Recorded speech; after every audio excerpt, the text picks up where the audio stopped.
জমিতে পাইছি হলো 105 হলো সেন্টিমিটার। ধান গাছ বেশি খাটোও না বেশি লম্বাও না, ঠিক আছে কিনা? ঠিক এক কোমর। আপনি বেশি খাটো হলে কি হবে?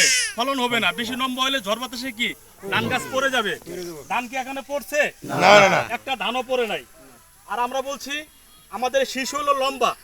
এই যে দেখেন শীষটা হলো কি লম্বা, এবং প্রত্যেকটা শীষে হলো ধান আমাদের পুষ্ট ধান, এবং গাঁথনি হলো ঘন হলো আপনার বিশিষ্ট, যেটা চিটার পরিমাণ নাই বলে চলে। আপনারা একটু দেখেন না ঠিক আছে চিটার পরিমাণ আছে কিনা। নাই নাই আর আমাদের হাইব্রিড হীরা 21 ধান ধরে না। আপনি দেখেন এই ধানটা আমি এইভাবে ধরে এইভাবেই করছি, একটা ধানও নাই। আপনারা একটু ট্রাই করতে পারেন, দেখেন না না তোমার আপনি এই ধানটা এইভাবে ধরে টান দেন, দেখেন ধান আছে কিনা হাতের তালুতে। ধান যদি আপনার হাতের তালুতে চলে আসে তাহলে কি হবে? ধান ধরে যাবে। যেহেতু চিকন ধানের একটা বৈশিষ্ট্য সমস্যা আছে, ধান ধরে যায়। হালকা বাতাস আসলে কি হয়? ধান আপনি ধরে যায়। আরেকটা হীরা 21 এর যেটা বৈশিষ্ট্য হলো ফ্লাক লিপ। ফ্লাক লিপ মানে কি? দেখেন এই যে খাড়া পাতাটা কি চড়া এবং সবুজ। কিছু কিছু দেশি ধান আছে, হাইব্রিড ধান আছে, ধান পাকার আগে কি পাতা মানে মরে যায়। পাতা মরলে কি হবে? সে তার জীবনকাল সে যে আর মানে খাইতে পারবে না। খাইতে না পারলে কি হবে? আপনার ফলন হবে? ফলন হবে না। তাহলে পাতা এখনো কি আছে? কাঁচা আছে। কাঁচা মানে এখনো ছোট যেমন সবুজ আছে। এই ধান বলে অলরেডি পেকে গেছে। আমরা পাশের ওই কোনায় 1% জায়গা আমরা কাটছি, ওটার ফলন আমরা শেষে আমরা বলে দিব। আরেকটা হলো আপনার বৈশিষ্ট্য হলো কার্যকরী কুশি সংখ্যা।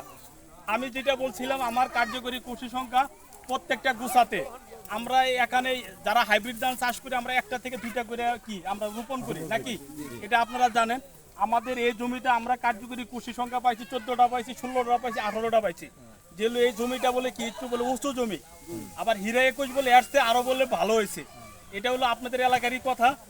আপনি দেখেন প্রত্যেকটা আপনার গুছাতে আমরা কি আমরা কার্যকরী কুশি সংখ্যা আমরা পাইছি, ঠিক আছে। আর আরেকটা বৈশিষ্ট্য হলো এর জীবনকাল।